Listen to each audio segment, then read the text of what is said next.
rekan semuanya, saudara-saudara di tempat ini, selamat berjumpa kembali, selamat berkumpul kembali di rumah Bapak Yesaya.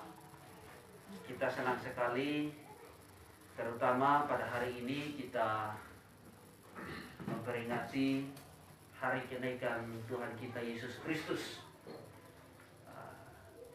2000 tahun yang lalu Tuhan kita telah mati, dikuburkan, dan bangkit, dan bahkan dia telah naik ke surga.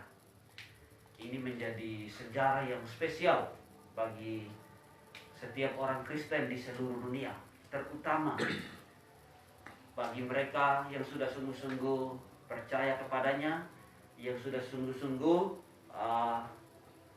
menikmati kasih karunia Allah di dalam sepanjang kehidupan.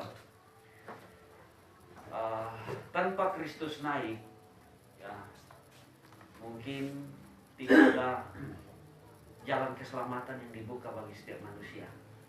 Tetapi karena Kristus naik, maka jalan keselamatan dibuka lebar-lebar bagi semua umat manusia yang hidup di dunia ini, termasuk kita yang sudah berkumpul pada pagi hari ini. Amin.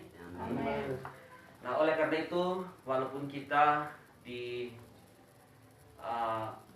situasi dunia ya yang hari ini menghimpit kita dengan berbagai tantangan di luar, tantangan di dalam, ya kita dilarang untuk bergereja, berjemaat, ya, tetapi kita masih diberikan kesempatan oleh Tuhan untuk bersama-sama pagi hari ini mengadakan suatu persekutuan mini atau persekutuan kecil di rumah keluarga di tempat ini.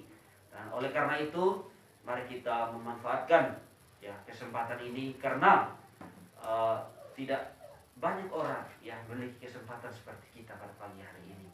Oleh karena itu, saudara, mari kita mempersiapkan hati bahkan pikiran kita agar setiap kebenaran yang akan kita pelajari bersama-sama sungguh-sungguh membawa kenikmatan bagi hidup kita. Amin. Amin. Mari kita membuka buku pujian kita. Saya mengajak kita semua untuk bangkit berdiri. Di nomor 114.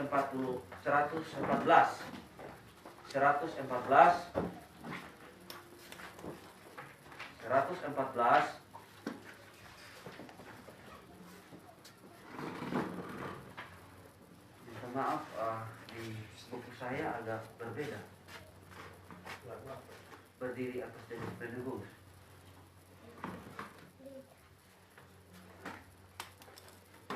Di sini mungkinkah sekarang judulnya? Sama semua buku. Ini nomornya 414.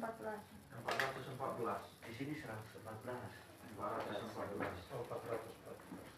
414. Oh, 414 ya. Iya, berdiri atas janji penebus.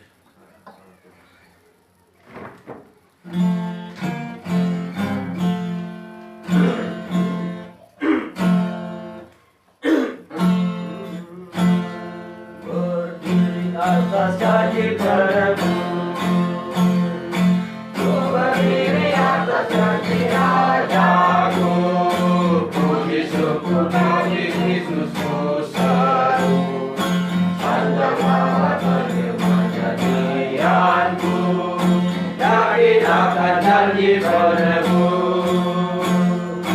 Ku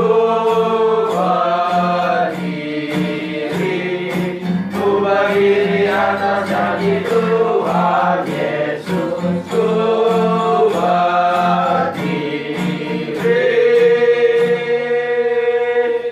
berdiri atas janji penebus, ku berdiri atas janji yang teguh, walau topan bimbang aku berderu, firman Allah sumber kemenanganku, yakin akan janji penebus.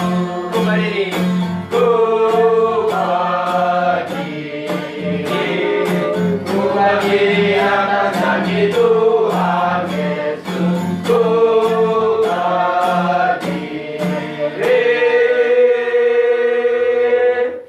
berdiri atas janji penebus.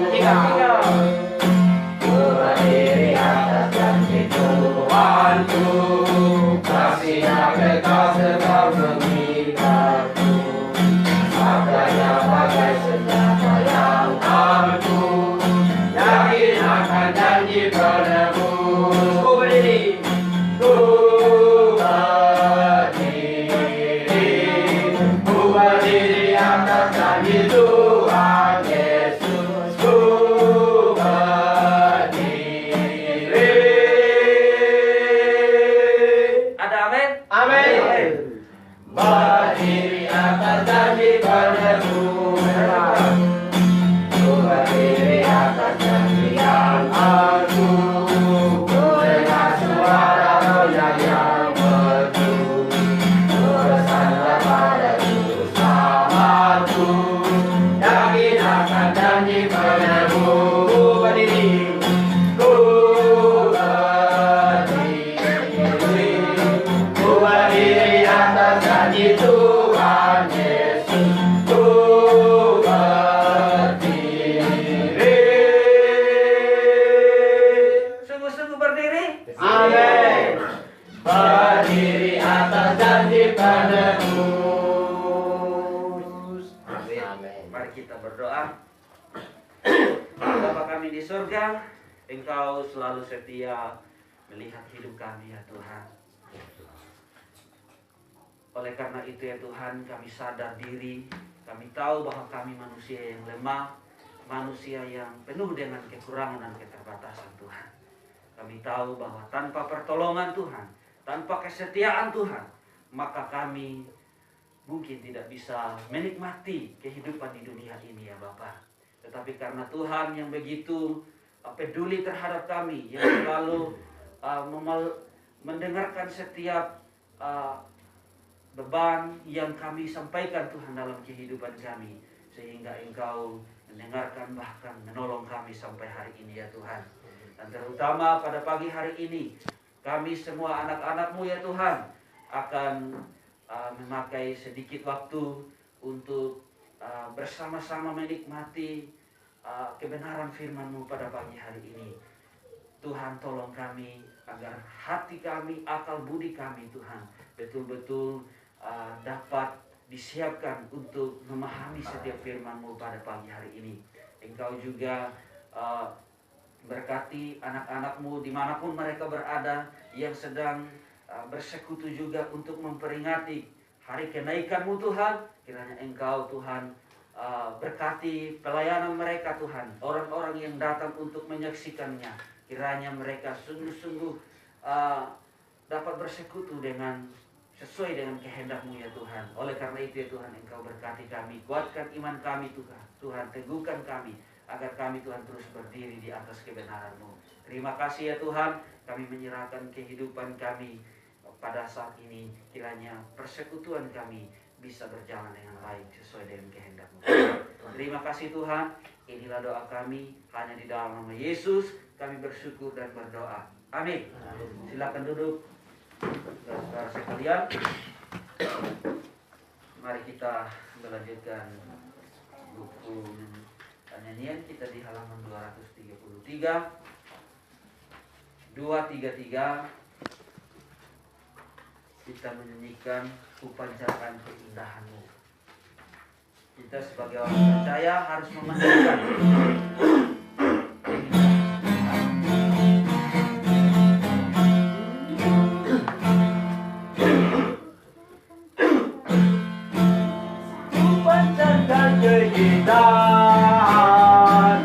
Yang pertama, Tuhan ingin ku dapat memancarkan kasih-Mu indah penuh kemuliaan.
tanggung jawab kita orang-orang yang sudah ada di dalam Tuhan. Jadi ketika kita diselamatkan, ketika kita menerima kebenaran di dalam hidup kita, maka Tuhan memberikan suatu tanggung jawab kepada kita. Tanggung jawab kita ialah ya kita harus merubah kehidupan kita, harus merubah pola pikir kita, hati dan karakter kita. Nah, ketika kita mengubah itu semua, maka itulah yang dikatakan di lagu yang tadi. Itulah pancaran ya, keindahan Tuhan. Jadi itu tanggung jawab kita di dalam kehidupan kita sebagai orang-orang yang sudah lahir. Nah, mari kita membaca Alkitab kita di dalam Kisah Para Rasul pasal pertama. Mari kita membuka Alkitab kita di Kisah Rasul 1 ayat 6 sampai ayat 11. Kisah 1 ayat 6 sampai ayat 11. Mari kita sama-sama membacanya dari ayat 6 sampai ayat 11. 1, 2, 3. Maka bertanyalah mereka yang berkumpul di situ, Tuhan, maukah Engkau pada masa ini memulihkan kerajaan bagi Israel? Jawabnya, Engkau tidak perlu mengetahui masa waktu yang ditetapkan Bapa sendiri menurut kuasanya. Tetapi kamu akan menerima kuasa kalau Roh turun di atas kamu, dan kamu akan menjadi saksiku di Yerusalem dan seluruh Yudea, Samaria, dan sampai ke ujung bumi. Sesudah ia mengatakan demikian, terangkatlah ia disaksikan oleh mereka, dan Allah menutupnya dari pandangan mereka. Ketika mereka sedang berangkat ke langit, waktu ia naik itu, tiba-tiba berdirilah dua yang berpakaian putih dekat mereka, dan berkata kepada mereka, "Hai orang Galilea, mengapa kamu berdiri melihat ke langit? Yesus ini yang berangkat ke surga meninggalkan kamu akan datang kembali dengan cara yang sama seperti kamu melihat dia naik ke surga." Bapak Ibu yang dikasihi Tuhan, Alkitab ini adalah kebenaran yang absolut, yang satu titik pun tidak ada salah di dalamnya. Kalaupun ada kesalahan, bukan pada bahasa aslinya, tetapi ada pada terjemahannya. Jadi kalau kita menemukan kesalahan di dalam Alkitab, ya, nah itu terjemahannya yang salah. Nah, bahasa Alkitab, bahasa asli Alkitab itu tidak salah. Ya. Saya bukan omong kosong, tetapi ini nyata, saudara. Makanya ketika ada orang berkata, ya, oh Yesus itu tidak disalibkan, ya, Yesus itu langsung dicuri, dan Yesus itu tidak naik ke sorga. Nah, ini adalah cerita yang menentang kebenaran Alkitab. Nah, mengapa? Karena Alkitab itu adalah kebenaran yang tidak ada salah di dalamnya. Yesus Kristus itu betul-betul, ya, betul-betul naik ke sorga. Dan ini bukan hanya, ya, cerita dongeng. Bahkan kenaikan Tuhan Yesus itu disaksikan oleh banyak orang pada waktu itu. Ini sejarah yang tidak kompromikan, saudara. Baik, mari kita membuka buku nyanyian kita di halaman 164. 164.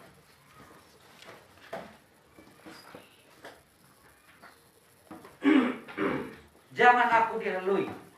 Ini lagu yang sangat indah, saudara. Mari kita menghayati lagu ini. Jangan aku dilalui.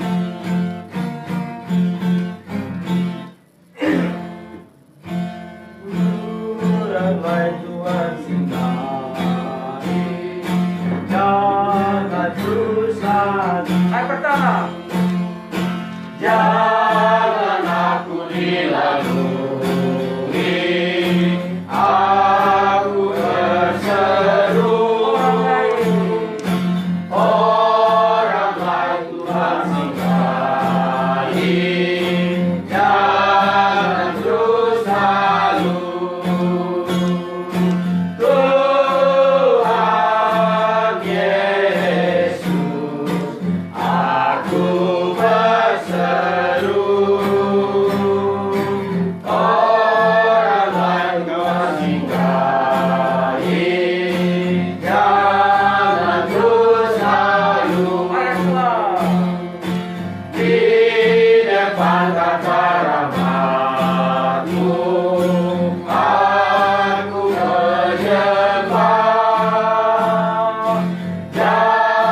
Jadikan teguh imanku, Tuhan tolonglah. Tuhan Yesus, aku berseru. Orang lain Tuhan singgahi, jangan terus lalu. Hanya satu harapanku, karuniamu. Hatiku yang hancur dulu, jadikan sembuh. Tuhan Yesus, aku berseru. Orang lain Tuhan singgahi, jangan terus lalu. Kau lebih dari segalanya, sumber hidupku.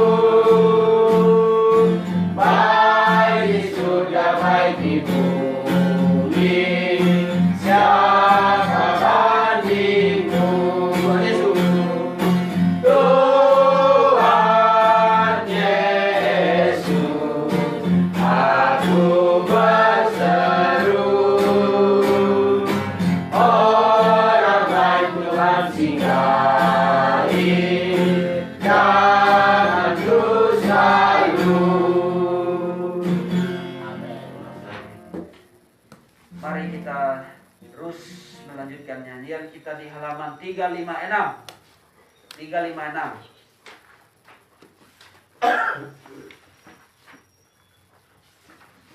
356. Mercu di tema badai.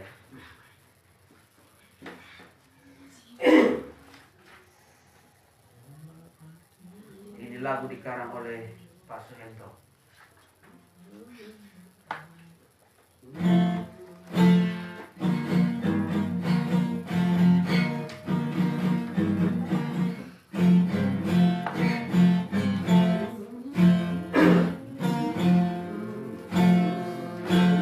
Jemaat yang kebenaran, hidup bagaikan sebuah kapal, mengarungi kehidupan.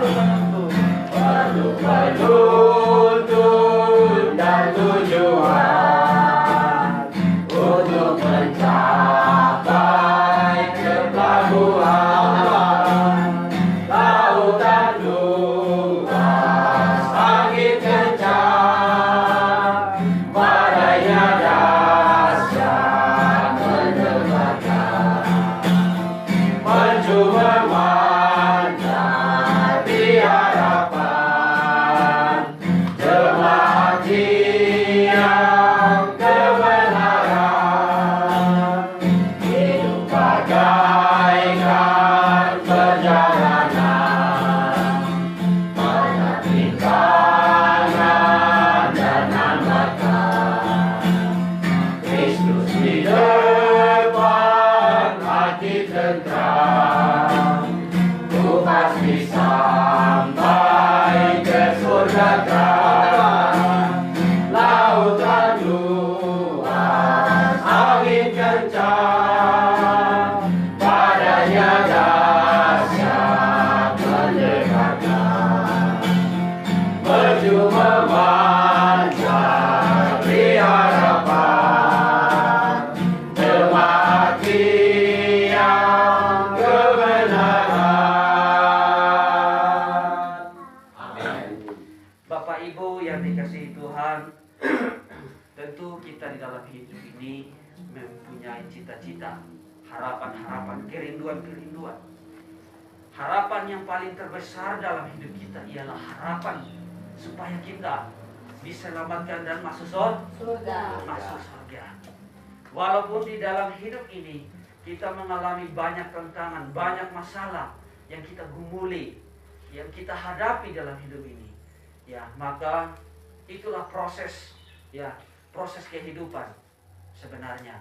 Tetapi akhirnya, ya, ujungnya, klimaksnya ialah kita diselamatkan masuk surga. Amin. Amin. Ya, baik saudara yang dikasihi Tuhan, mari kita menyanyikan pujian kita di halaman 451. 451.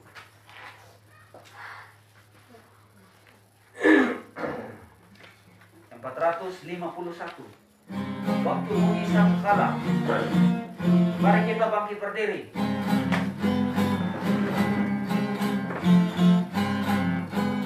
Empat lima satu.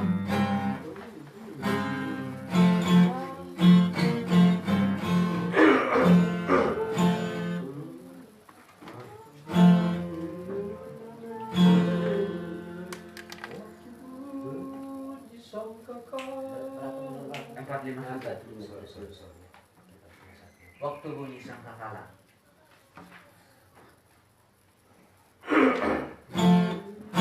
Waktu bunyi sangkakala, waktu namamu dipanggil Tuhan, waktu dunia berakhir dan kiamat tiba, waktu sangkakala Allah menggema, waktu umatnya berkumpul di tempat yang mulia, waktu namaku dipanggil Tuhan, waktu bunyi sangkakala, waktu bunyi sangkakala, waktu bunyi sangkakala, waktu namaku dipanggil Tuhan, para saleh akan bangkit pada hari dunia dan berkumpul dalam surga yang bakal, karena kasih Yesus yang telah dikaruniakannya.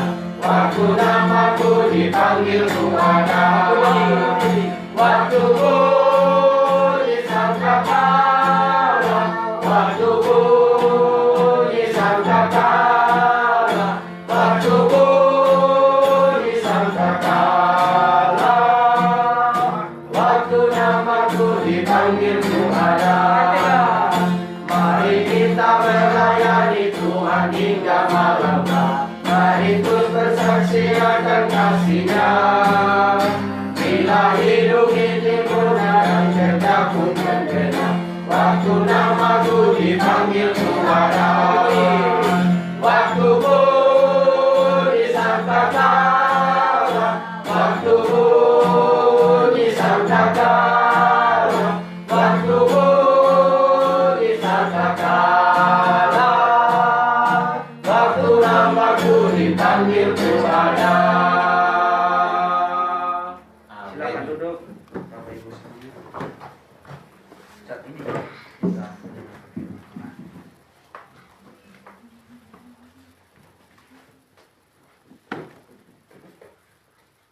Baik. Selamat pagi semuanya. pagi. Pagi. Selamat Pagi. pagi. Puji Tuhan, pagi ini kita kumpul berjemaat dengan satu tujuan untuk mengingat peristiwa kenaikan Tuhan Yesus. Ya. Sangat sukacita sekali kita bisa kumpul, kita bisa mendengarkan puji-pujian yang kita nyanyikan dengan penuh sukacita. Nah, kalau kita masuk sorga, kerja kita setiap hari di sana ialah memuji Tuhan. Amin. Ya, jadi kita lagu yang sudah Tuhan ajarkan kepada kita, kalau Alkitab menyebut di dalam dua ayat, Matius 26 ayat 30, Tuhan Yesus bernyanyi dengan jenis musik himne. Itu pertama.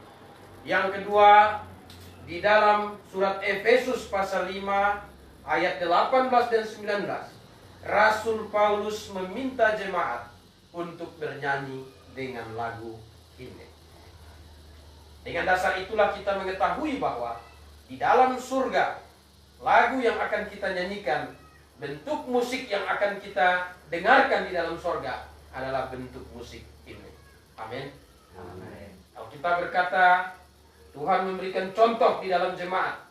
Segala sesuatu harus berlangsung dengan sopan dan teratur. Segala sesuatu harus berlangsung dengan sopan dan teratur. Ya. Kalau di sorga ada jenis musik yang lain-lain, maka akan terjadi kekacauan yang sangat luar biasa. Tapi Allah kita adalah Allah yang teratur. Allah kita adalah Allah yang maha kuasa. Allah kita menyingkapkan apa yang harus manusia lakukan melalui firman-Nya. Dan bagaimana kita nikmati lagu himne pagi ini. Kita sukacita, amin. Amin. Ya, baik. Ketika kita berbicara tentang mengingat, peristiwa mengingat, hal yang pertama dan seringkali ada di dalam ingatan.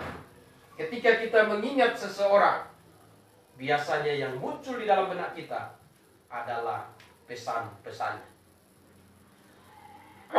Dan pagi hari ini, saya mengajak kita untuk melihat apa pesan yang Tuhan Yesus sampaikan kepada orang-orang percaya pada waktu itu yang harus diteruskan kepada kita sekarang. Ya. Pesan apa yang harus, ya, pesan apa yang harus, dan pesan apa yang disampaikan Tuhan Yesus kepada kita. Ya. Baik, mari kita buka Alkitab kita di dalam Injil Matius pasal yang ke-28. Matius pasal 28. Ya, kita lihat Matius pasal 28. Kita lihat Alkitab kita Matius 28 ayat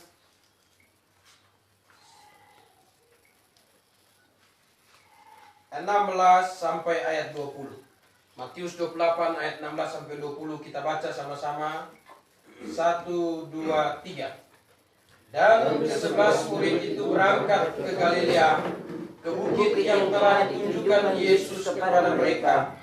Ketika melihat Dia, mereka menyembahnya. Tetapi beberapa orang ragu-ragu. Yesus mendekat mereka dan berkata, "Kepadaku telah diberikan segala kuasa di sorga dan di bumi. Karena itu pergilah, jadikanlah semua bangsa muridku, dan baptislah mereka dalam nama Bapa dan Anak dan Roh Kudus, dan ajarlah mereka melakukan segala sesuatu yang telah kuperintahkan kepadamu. Dan ketahuilah, aku akan menyertai kamu senantiasa sampai kepada akhir zaman." Itu pesan yang Tuhan Yesus sampaikan sebelum Dia naik ke sorga. Ya. Kemudian ada pesan lagi di dalam Kisah Para Rasul. Kisah Para Rasul pasal 1.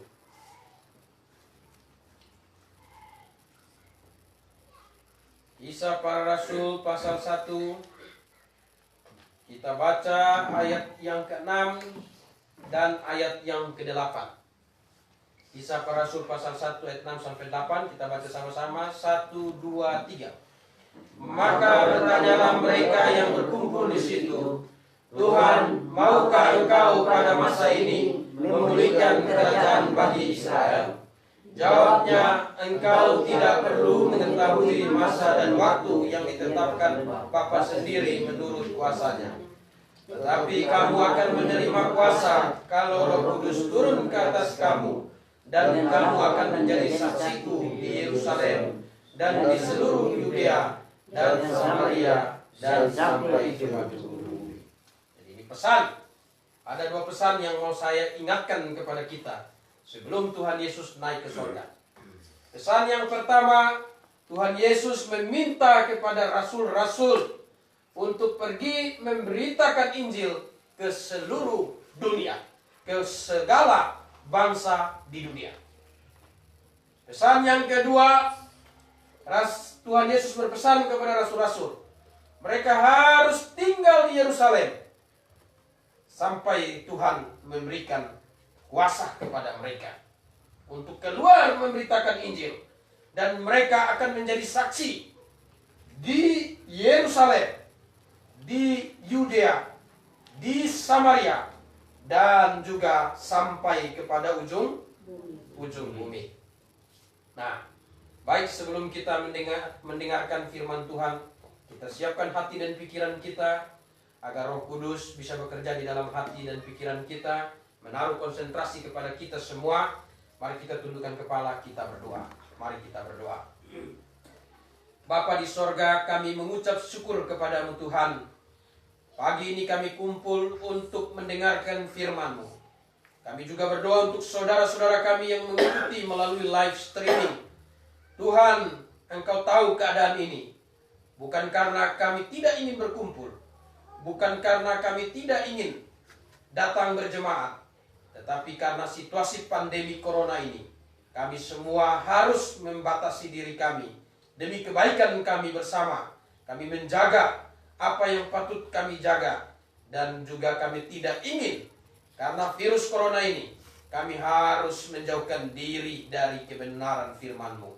Kami gunakan waktu ini, kami yang ada 2-3 orang berkumpul bersama-sama untuk mendengarkan firman-Mu, dan apa yang kami lakukan dapat disaksikan oleh saudara-saudara kami yang tidak bisa hadir oleh karena terhalang oleh pandemi corona ini, dan mereka bisa menyaksikan di rumah mereka masing-masing. Kami berdoa agar mereka yang menyaksikan di rumah masing-masing diberikan konsentrasi. Memang ada sedikit berbeda ketika datang berkumpul bersama dan mengikuti melalui live streaming.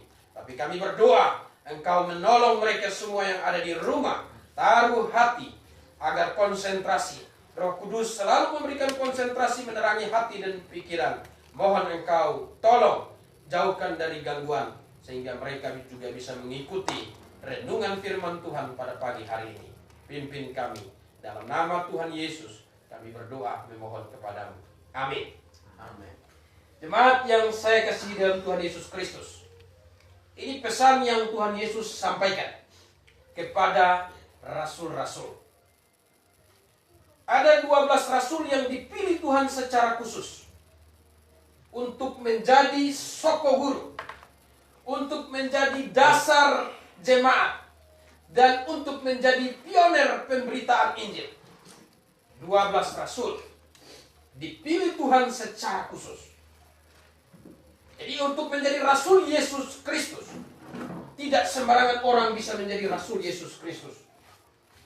Menjadi rasul Yesus Kristus, dari sekian banyak orang yang datang ikut Tuhan, dari sekian banyak orang yang datang yang menyaksikan pemberitaan firman oleh Tuhan Yesus, Tuhan Yesus hanya memilih 12 orang.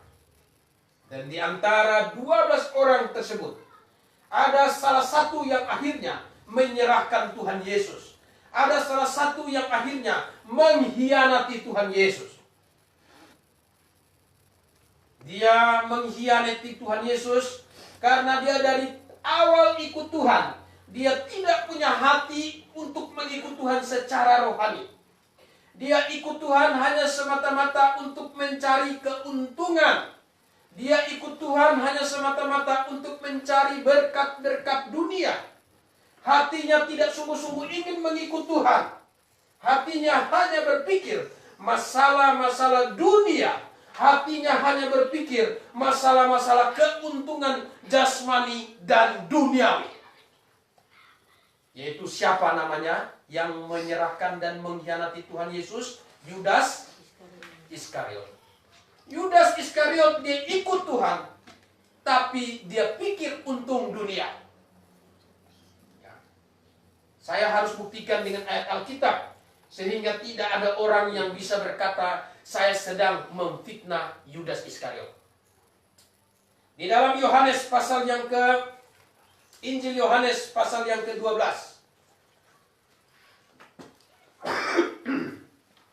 Batuk berdahak. Injil Yohanes pasal 12. Ya.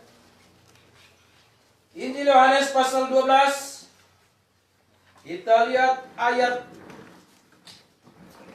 Kita mulai baca dari ayat 5, mulai dari ayat 4 saja. Ayat 4 sampai ayat 6. Kita baca sama-sama Injil Yohanes pasal 12 ayat 4 sampai 6. 1, 2, 3. Tetapi Yudas Iskariot, seorang dari murid-murid Yesus yang akan segera menyerahkan dia, berkata, "Mengapa minyak narwastu ini tidak dijual 300 dinar dan uangnya diberikan kepada orang-orang miskin?" Hal itu dikatakannya bukan karena ia memperhatikan nasib orang-orang miskin, melainkan karena ia adalah seorang pencuri. Ia sering mengambil uang yang disimpan dalam kas yang dipegangnya. Kata yang menarik di sini, ia seorang pencuri. Ya, ini bukan dia mencuri, bukan sebuah insiden, bukan sebuah kebetulan. Tapi kata pencuri di sini berarti profesi Yudas adalah mencuri. Berarti Yudas bukanlah orang yang percaya. Yudas ikut Tuhan pikirannya kepada hal-hal dunia, hal-hal materi. Ya. Banyak juga orang yang hari ini ikut Tuhan. Bahkan ada juga terjadi perpecahan di dalam gereja karena persoalan uang. Mengapa itu terjadi? Karena ada juga yang mengikuti jalannya Yudas di dalam hidup. Yaitu senantiasa pikirannya hanya hal-hal materi di dalam mengikut Tuhan. Dan di dalam Amsal 16 ayat yang keempat. Coba kita lihat. Amsal 16 ayat yang keempat. Mari kita buka Alkitab kita dalam Amsal 16 ayat yang keempat. Amsal 16 ayat yang keempat. Kita baca sama-sama. 1, 2, 3. Tuhan membuat segala sesuatu untuk tujuannya masing-masing. Bahkan orang fasik dibuatnya untuk hari malapetaka. Tuhan membuat segala sesuatu untuk tujuan masing-masing. Yudas mencuri. Yudas pencuri, profesinya mencuri. Walaupun dia ikut Tuhan, tetapi dia mencuri terus-menerus. Sehingga kalau kita melihat di dalam Amsal 16 ayat 4, Tuhan menjadikan segala sesuatu untuk tujuan masing-masing. Dan ya, orang fasik pun disiapkan hari malapetaka. Jadi kalau kita ikut Tuhan dengan motivasi yang tidak murni, kita mengikut Tuhan dengan motivasi yang tidak beres, semata-mata kita ikut Tuhan hanya untuk mencari berkat materi, semata-mata kita ikut Tuhan hanya mencari kesembuhan jasmani, semata-mata kita melayani Tuhan hanya untuk mendapatkan keuntungan dunia dan lahiriah. Ingat baik-baik, Tuhan menyiapkan hari malapetaka. Akhir hidup Yudas, Yudas akhirnya menyerahkan Tuhan dan dia mati bunuh diri. Itu disebabkan oleh apa? Bukan sebuah kebetulan Yudas bunuh diri, tetapi melalui proses waktu kehidupannya. Kita bisa menipu manusia, tetapi kita tidak mungkin menipu Tuhan. Kita tidak mungkin menipu Tuhan. Amin. Karena Tuhan tahu sampai dalam hati kita. 12 rasul, 1 mengkhianati. Dan akhirnya ditetapkan siapakah yang boleh menjadi rasul Yesus Kristus. Di dalam Kisah Para Rasul pasal 1 ayat 21-22, syarat menjadi rasul Yesus Kristus. Yang pertama, orang yang mengikuti pelayanan Tuhan Yesus selama Tuhan Yesus ada di dunia. Yang kedua, harus dibaptis dengan baptisan Yohanes Pembaptis. Akhirnya dipilih 2 nama waktu itu. Mereka berdoa dan muncullah nama Matias, yang artinya Matias yang kemudian menggantikan posisi Yudas Iskariot. Kenapa tidak sembarangan orang boleh jadi rasul? Karena Tuhan ingin menjadikan mereka sebagai pemegang wahyu lisan. Mereka adalah saksi mata. Rasul Yesus Kristus adalah saksi mata yang melihat, menyaksikan bagaimana Kristus hidup di dunia. Bagaimana Kristus ketika hidup di dunia menggenapi janji-janjinya. Tidak boleh sembarangan orang jadi rasul. Dan Rasul Paulus dipilih Tuhan Yesus secara khusus untuk menjadi rasul. Matias tidak diragukan kerasulannya. Jemaat mula-mula tidak pernah ragu dengan kerasulan Matias sebagai rasul. Tetapi jemaat mula-mula ragu dengan kerasulan Rasul Paulus. Ya, jemaat mula-mula ragu dengan kerasulan Rasul Paulus. Karena Rasul Paulus dipilih Tuhan secara khusus untuk menjadi rasul. Makanya Rasul Paulus bilang, dia yakinkan jemaat, saya ini adalah rasul. Apa bukti saya adalah rasul? Di dalam Kisah Rasul 12 ayat yang ke-12. Ya, minta penginjil Charles baca untuk kita. Kisah Rasul 12 ayat 12. Kisah Rasul, 1 Korintus 2 Korintus 12 ayat 12. Minta maaf saya keliru. 2 Korintus 12 ayat 12, bukan Kisah Rasul. 2 Korintus 12 ayat 12. Segala sesuatu yang membuktikan bahwa aku adalah seorang rasul telah dilakukan di tengah-tengah kamu dengan segala kesabaran oleh tanda-tanda, mujizat-mujizat, dan kuasa-kuasa. Ya, bukti rasul yang diberikan karunia melakukan mujizat, diberikan karunia membuat tanda, diberikan karunia melakukan mujizat, dan diberikan kuasa kepada mereka. Itu rasul. Makanya dalam Kisah Rasul 5 ayat 12, di situ hadir orang-orang percaya, tapi Alkitab katakan oleh rasul-rasul diadakan tanda dan mujizat. Itu sebabnya hari ini sebenarnya kalau kita berpatokan kepada Alkitab sebagai firman Tuhan, jabatan Rasul Yesus Kristus harusnya sudah tidak ada.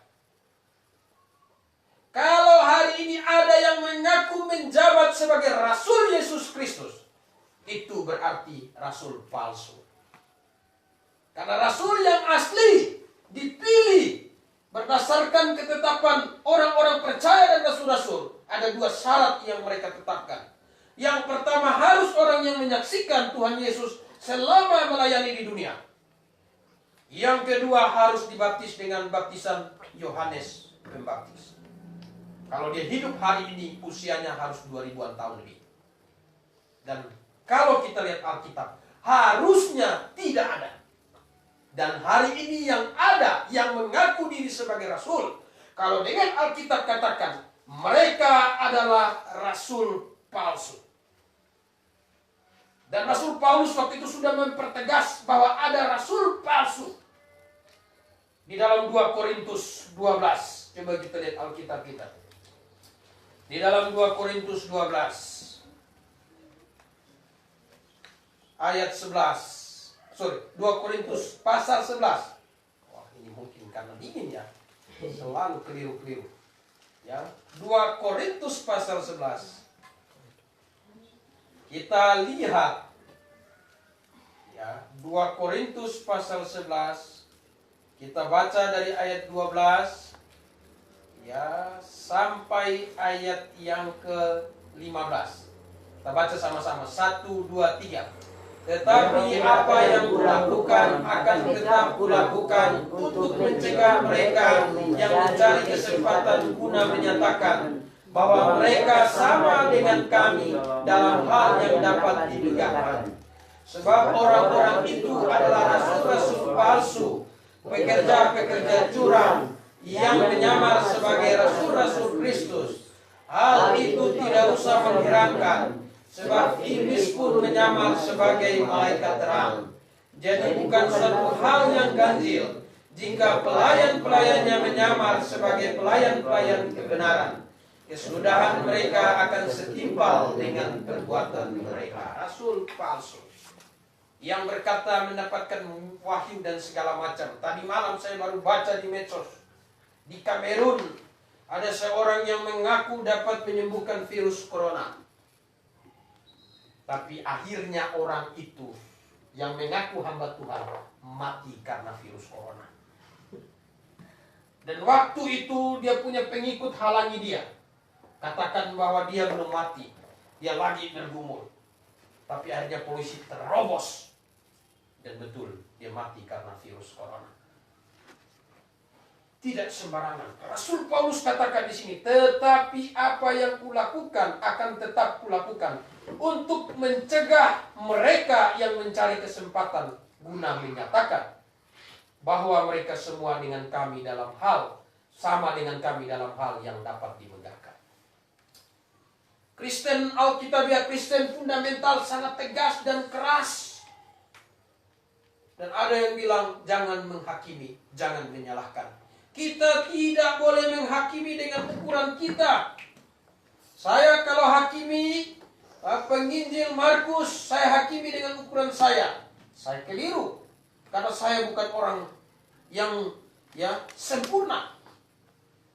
Tetapi kalau kita mau mengadili, hakimilah dengan firman Tuhan. Amin. Amin. Firman adalah pedang bermata dua. Memisahkan. Yang tajam, dia memisahkan. Di dalam 2 Timotius 3:16, firman Tuhan dipakai untuk menyatakan kesalahan. Amin. Makanya Kristen Alkitabiah bukan marah, bukan iri, bukan benci, tetapi kami ingin melaksanakan perintah Tuhan untuk menyatakan, mencegah mereka yang mengaku sebagai hamba-hamba Kristus, padahal mereka menyamar. Dan mereka tidak sungguh-sungguh. Mereka adalah rasul-rasul palsu. Ya. Nah, Tuhan Yesus. Ini baru pengantar. Ada 3 hal yang mau saya bahas. Yang pertama, kita sudah lihat.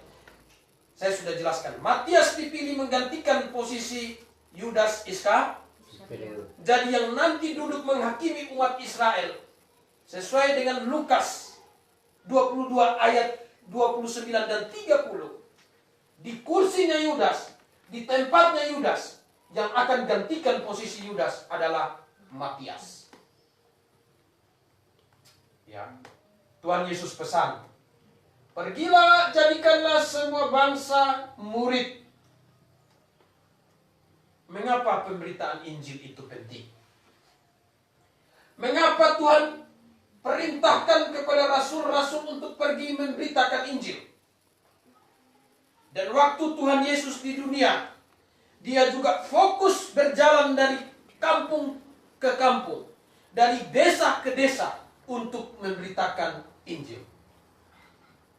Ya. Mengapa? Mengapa pemberitaan Injil itu sangat penting?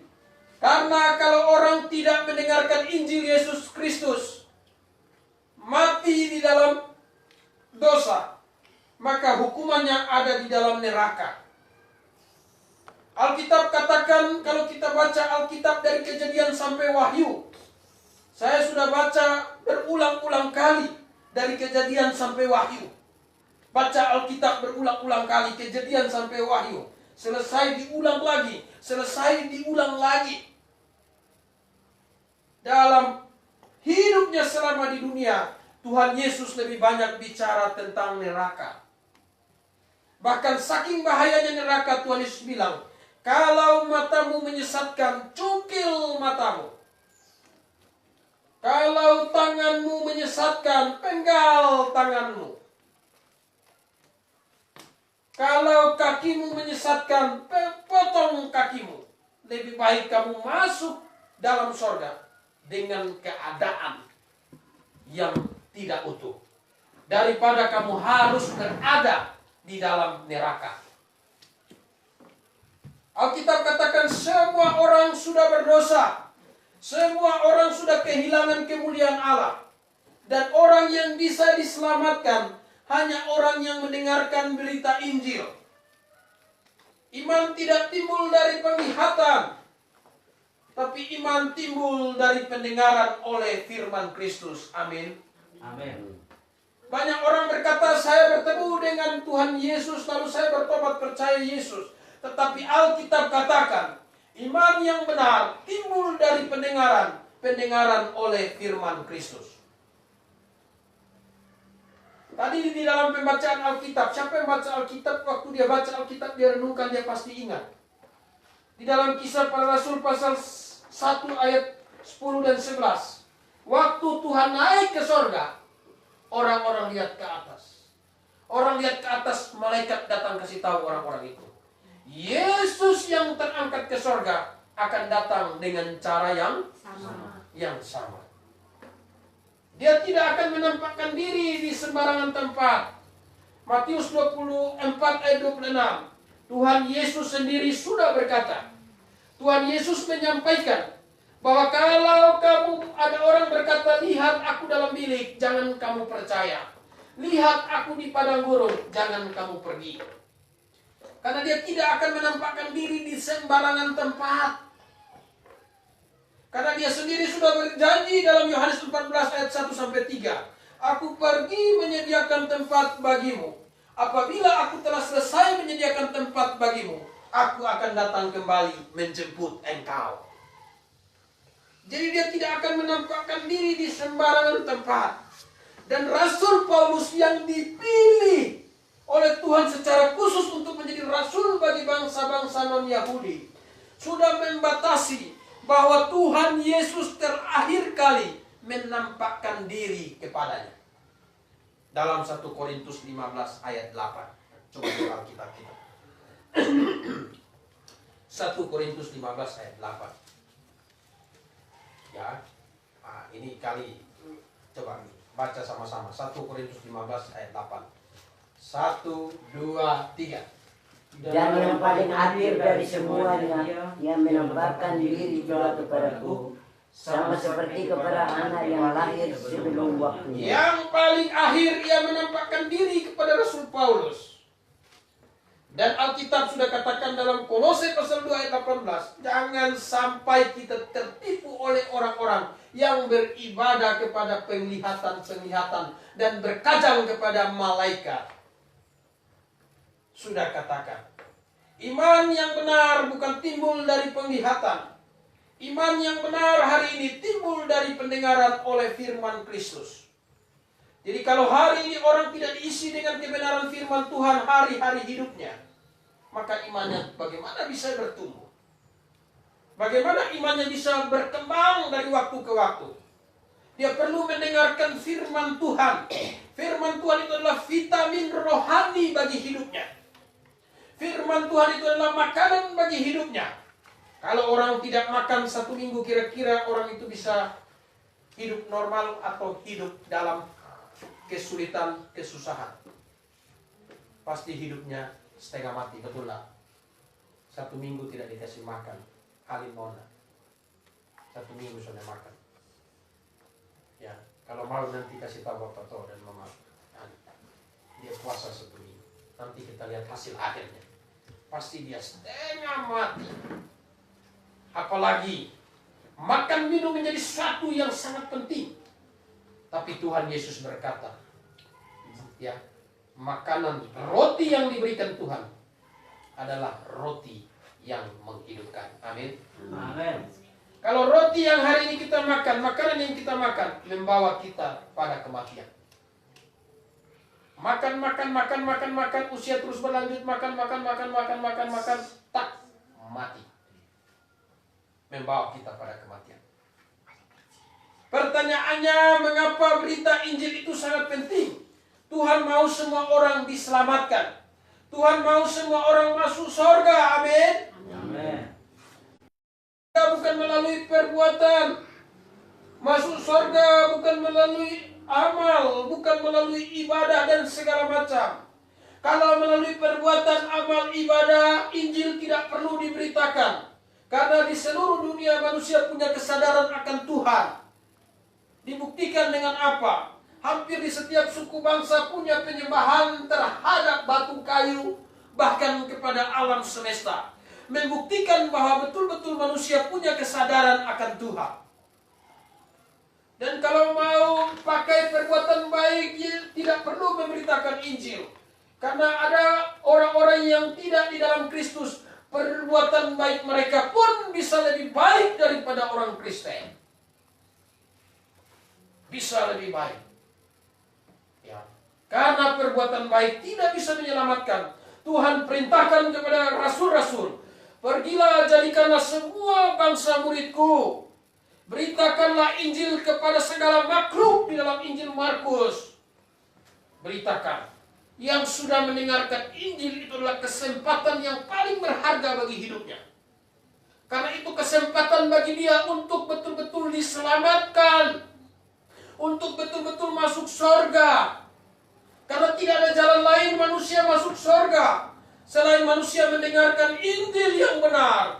Injil yang berkata bahwa jalan pengampunan hanya lewat penebusan Yesus Kristus. Jalan pengampunan hanya lewat penumpahan darah Yesus Kristus di atas kayu salib.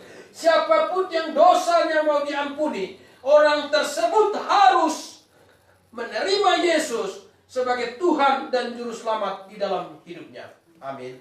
Amin. Karena itu, kita yang sudah mendengarkan Injil, inilah yang paling berharga bagi hidup kita.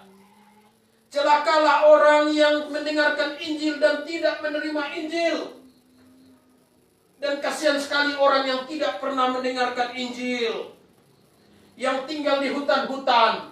Ada orang bertanya, apakah ada dispensasi untuk mereka yang tinggal di hutan-hutan? Tidak ada jalan lain untuk diselamatkan. Alkitab katakan tidak ada jalan lain untuk diselamatkan. Di dalam Kisah Para Rasul pasal 4 ayat 12 dikatakan, di bawah kolong langit ini tidak ada nama lain yang olehnya manusia diselamatkan. Tidak ada, hanya lewat jalan penebusan dosa. Orang yang ada di hutan sana, kalau dia punya rasa rindu, rasa lapar akan kebenaran, Tuhan dalam kedaulatannya akan mengutus pemberitaan Injil. Seperti yang terjadi dalam hidup Lydia dalam Kisah Rasul pasal yang ke-16. Ya. Injil itu sangat berharga. Tanpa Injil tidak ada orang yang bisa masuk surga. Tanpa Injil orang akan berada dalam neraka. Dan di dalam neraka penghukumannya bukan 1-2 hari. Di dalam neraka orang akan dihukum selama-lamanya. Di neraka tempat yang paling menakutkan. Orang kaya yang masuk neraka di dalam Injil Lukas 16, dia minta tolong kepada Bapak Abraham, tolong beritahu, suruh Lazarus kembali, supaya Lazarus memberitahu kepada saudara-saudara saya yang ada, supaya mereka jangan datang di tempat saya berada. Sanak saudara kita yang hari ini tidak pernah mendengarkan Injil dan ada dalam neraka, itulah harapannya, sama seperti harapan orang kaya tersebut yang ada dalam neraka. Karena neraka Alkitab katakan, di situ orang yang hidup pada akhir dunia, orang akan dibangkitkan, akan dihakimi menurut perbuatan di dalam neraka. Diberi tubuh kehinaan, bangkai, tubuhnya bangkai. Di situ ada ular, ular tidak akan mati, api tidak akan padam. Dan di situ juga dikatakan nyala apinya sama seperti nyala api belerang. Dan di situ tempat yang gelap. Di situ penuh dengan ratapan dan kertak gigi. Neraka. Yang ngomong ini adalah Tuhan Yesus. Tuhan Yesus yang ngomong mengenai neraka. Bahayanya neraka. Makanya kesempatan kita hari ini, kita yang hari ini punya kesempatan untuk mendengarkan Injil, jangan bermain-main. Amin. Ini mutiara yang paling berharga. Betapa pentingnya pemberitaan Injil, sehingga dalam Roma pasal 10 ada yang berkata, bagaimana mereka bisa diselamatkan kalau mereka tidak pernah mendengarkan Injil? Bagaimana mereka bisa mendengarkan Injil kalau tidak ada yang memberitakan Injil? Bagaimana orang bisa memberitakan Injil kalau tidak ada yang mengutus? Dan Alkitab katakan, betapa indahnya telapak kaki orang yang memberitakan Injil, bukan wajahnya. Salah satu sahabat saya bilang, ya, telapak kaki pemberita Injil itu lebih ganteng dari artis terganteng di dunia ini. Karena Alkitab bilang, betapa indahnya telapak kaki orang yang memberitakan Injil. Injil. Karena tanpa Injil manusia masuk neraka. Dan adanya Injil membuat orang bisa mendapatkan hidup yang indah, bisa mendapatkan tubuh kemuliaan, bisa mendapatkan mahkota dalam kerajaan sorga. Amin. Injil sangat penting.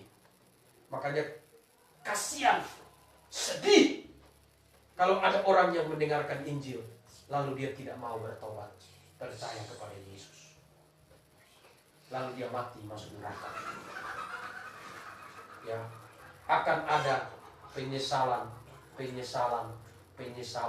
sampai selama-lamanya. Amin. Amin. Isu 30 menit. Saya support 30 menit. Ya. Nah, sekarang masih maukah kita mengeraskan hati kita? Masih mau? Masih, yang masih mau keraskan hati.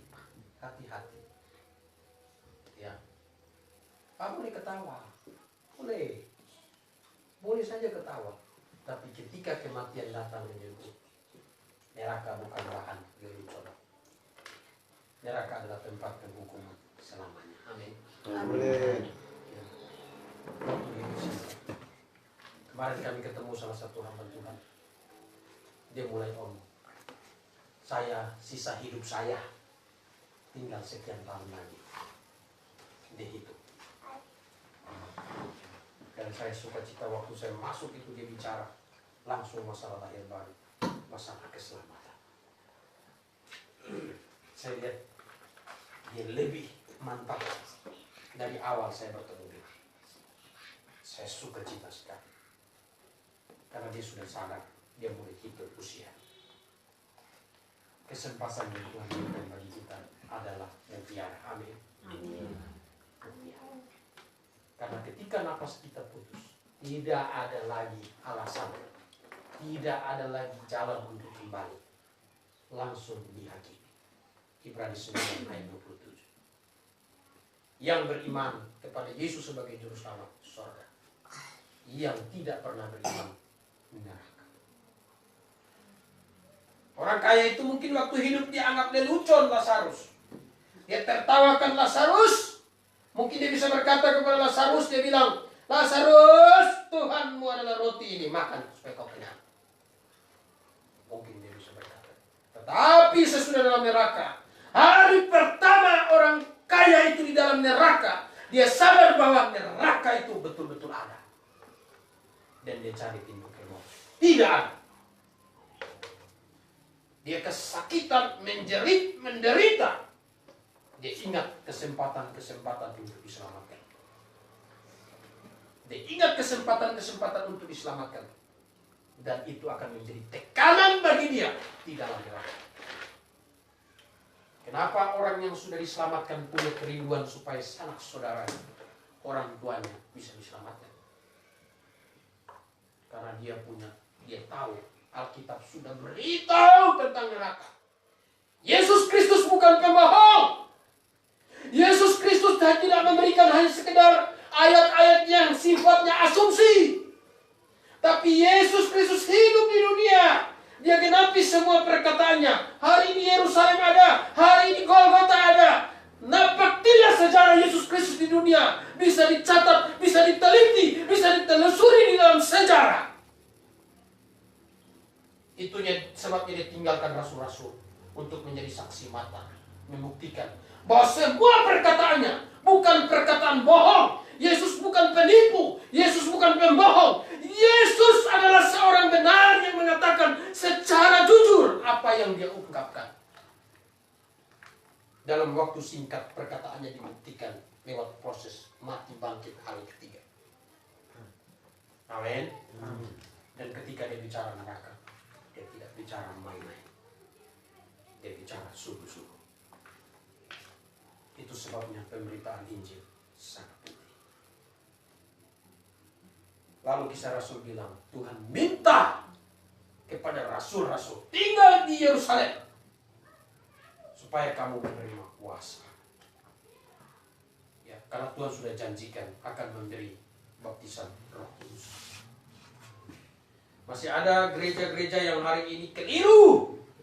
Hari mengingat kenaikan Tuhan Yesus tambah 10 hari lagi, minta dicurahkan lagi Roh Kudus.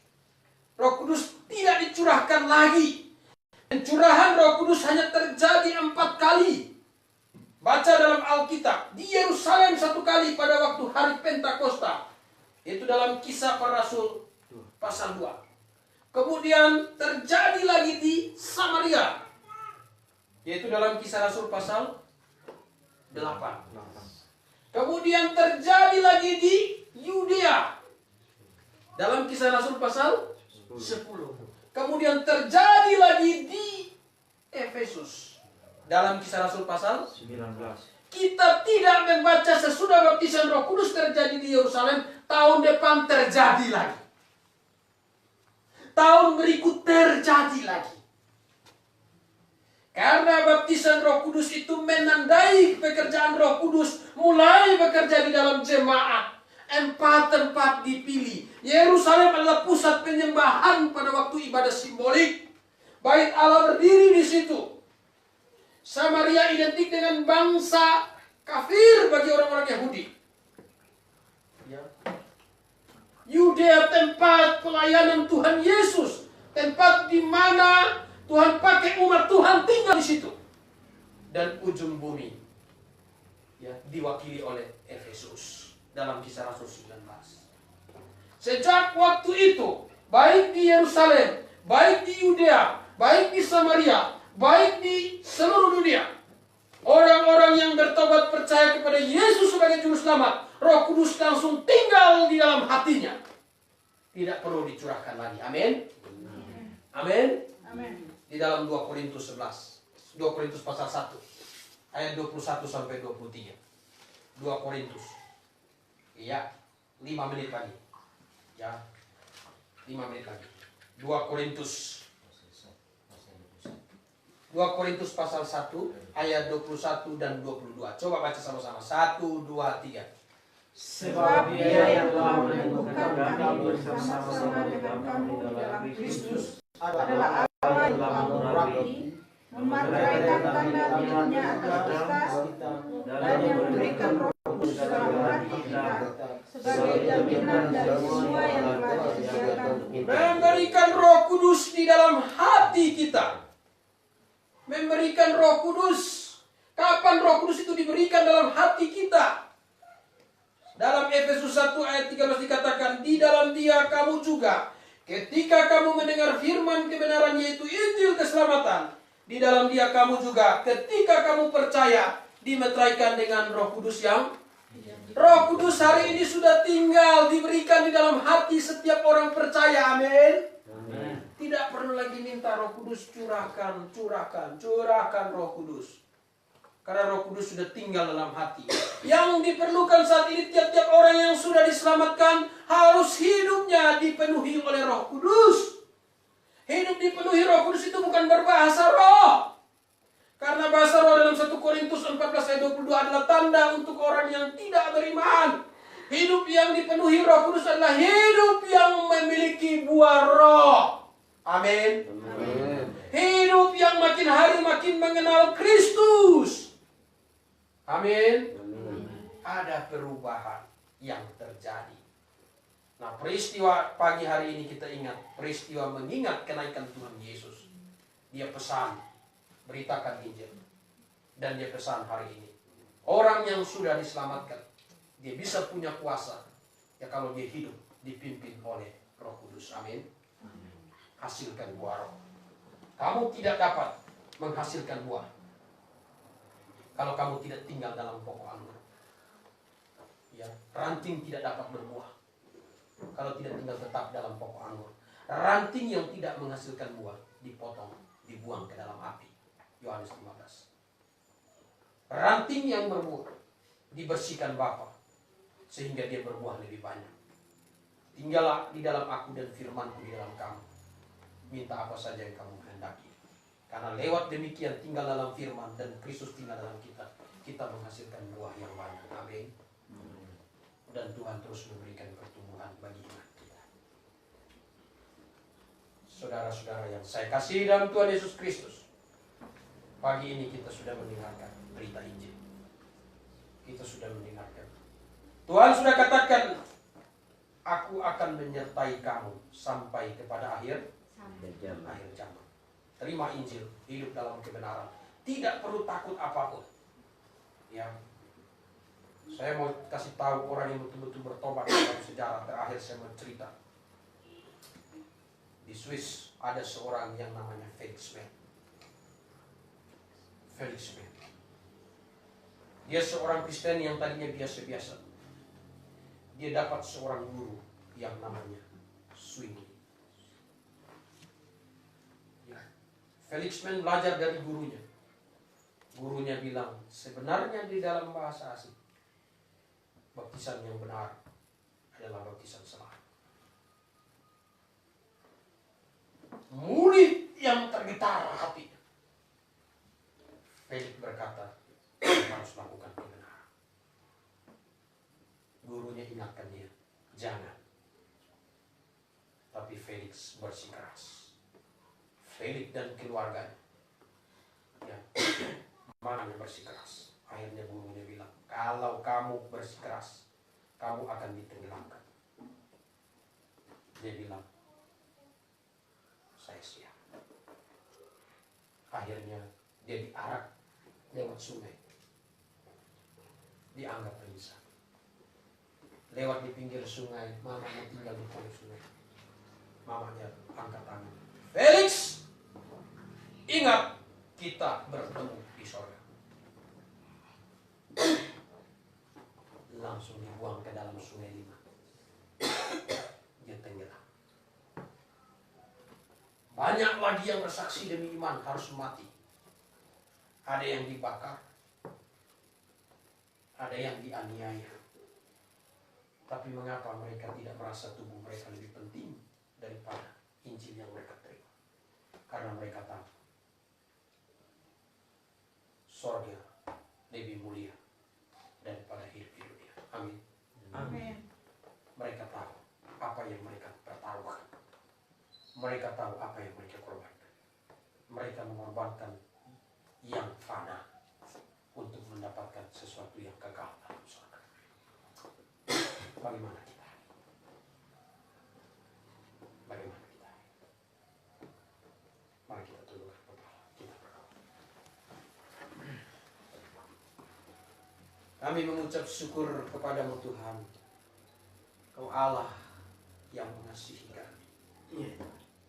Pengorbananmu datang ke dunia demi untuk kami manusia yang terhilang. Kau memberikan amanat agung, perintah agar berita Injil sampai ke seluruh dunia. Dan hari ini sudah sampai di telinga kami. Dan kini kami dituntut untuk membuat keputusan. Mau tetap bertahan dalam kesalahan atau mau mengambil sikap untuk hidup dalam kebenaran. Biarlah kami masing-masing membawa diri kami dalam pergumulan.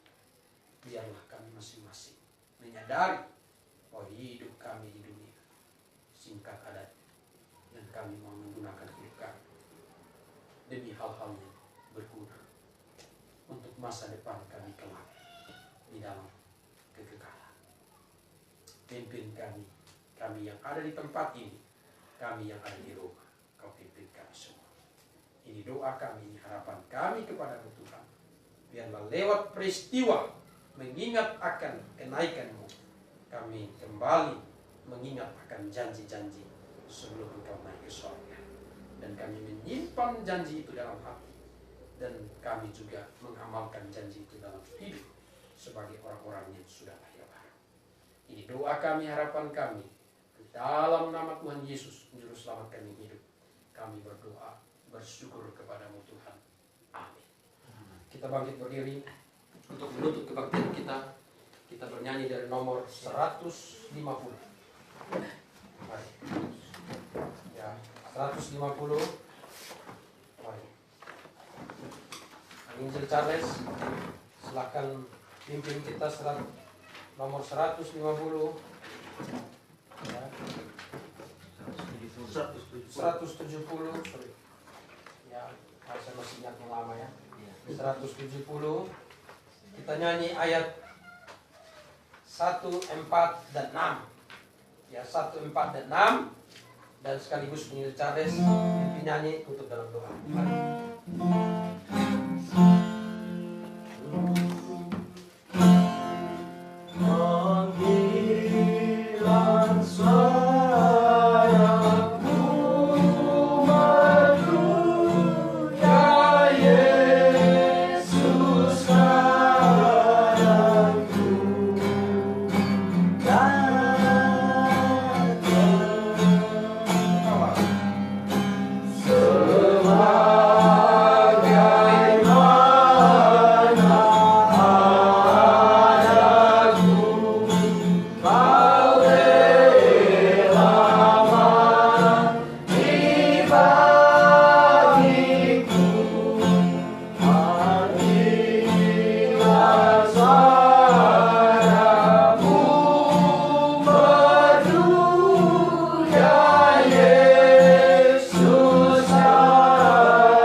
Sebagaimana Aku Ada.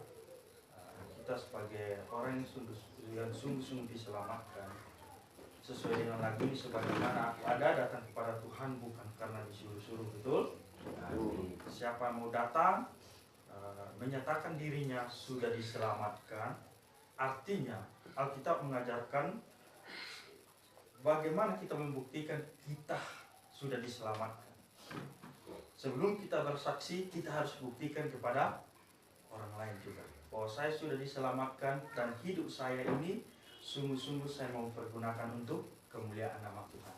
Nah, itu salah satu lagu yang sering kita nyanyikan. Ini sebagai kita nyanyikan terakhir, dan sekalian undangan siapa mau menyatakan diri sudah diselamatkan. Dan ini sangat penting. Makanya dia bilang sebagaimana Aku Ada, datang kepada Tuhan bukan sebagaimana aku ada karena orang lain. Ini sangat penting. Karena sebagaimana aku ada karena Tuhan yang sudah ada dalam diri pula, yang perlu aku saksikan dan terus aku bagikan kepada orang lain. Oke, kita berdoa. Bapa di surga, sungguh Tuhan Yesus, kami sudah mendengarkan firman-Mu Tuhan. Dua hal yang sangat penting Tuhan. Apa yang Tuhan tinggalkan bagi kami sebagai dasar kebenaran firman Tuhan, dasar Injil yang benar Tuhan, yang Tuhan estafetkan dalam hidup kami. Sesudah kami mendengarkan firman Tuhan, kami juga perlu sampaikan kepada orang lain Tuhan, supaya orang lain sungguh-sungguh diselamatkan, supaya tidak binasa Tuhan. Dan itulah yang Tuhan tinggalkan kepada para rasul. Dan para rasul tinggalkan kepada kita hari ini suatu kebenaran yang perlu kita sampaikan kepada seluruh dunia. Dan itulah kenapa didirikan gereja, Fungsi dari gereja yang pertama adalah menyelamatkan orang yang akan binasa ke neraka. Itulah fungsi dari gereja, sehingga gereja menyampaikan Injil terus-menerus supaya banyak jiwa diselamatkan. Dan itulah yang kami rasakan pada pagi hari ini, Tuhan. Dan itu juga yang perlu kami bagikan kepada orang lain, Tuhan, supaya orang lain diselamatkan. Puji syukur kami naikkan ke hadapan hadirat-Mu, Tuhan Yesus. Pada pagi hari ini kami sekeluarga kecil ini, Tuhan, berkumpul untuk mendengarkan sebagian kebenaran firman Tuhan. Pesan-pesan Yesus yang terakhir sebelum terangkat ke surga, yaitu memberitakan Injil ke seluruh dunia. Dan itulah yang kami terima dan kami ada sampai saat ini, Tuhan. Kami serahkan seluruh pertemuan kami pada pagi hari ini ke dalam tangan kasih. Dalam nama Tuhan kami Yesus Kristus, Juru Selamat kami hidup, kami berdoa dan mengucap syukur kepada Bapa di surga. Amin. Amin. Oke. Oke, silakan duduk. Silakan duduk.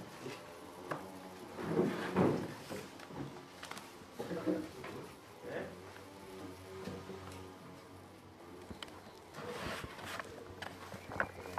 Coba kita nyanyi satu lagu lagi.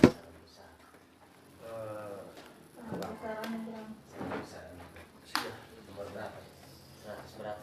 100 berapa?